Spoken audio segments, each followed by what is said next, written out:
Pour nous, c'est un moment d'échange, c'est l'occasion aussi de retrouver un certain nombre d'acteurs du secteur de la course au large dans un contexte qui est un peu différent de celui des grandes courses où on est toujours un petit peu à fond.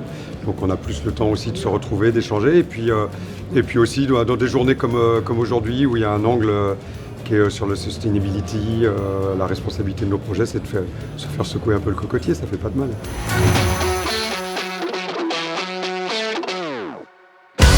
Donc, ce qui est intéressant, c'est voilà, on évolue dans la manière de parler de ce qu'on apporte. Moi, je pense que nos bateaux ont un impact carbone, c'est certain, mais c'est bien aussi de rappeler qu'on fait le tour du monde aujourd'hui sur un ultime en 40 jours avec 3 pleins de voitures à bord en termes d'impact CO2 et qu'on invente quand même des systèmes qui, en termes d'efficience et d'efficacité énergétique, sont assez colossaux.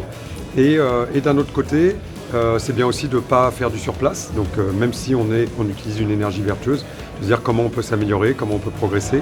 Je trouve que l'intervention sur les voileries est intéressante parce que les 3 voileries qui étaient là, j'ai discuté avec eux sur nos voiles. J'avoue que nous, en tant qu'équipe ou eux en tant que voilerie, ce n'était pas forcément au cœur de nos discussions quand on choisissait nos voiles. Mais on voit que l'IMOCA fait son rôle de régulateur et puis vient mettre une règle qui fait tout avancer, dont on voit que ça dépasse largement la green sail de l'IMOCA. C'est toutes les voiles de ces voileries qui dorénavant vont changer leur manière d'être produites.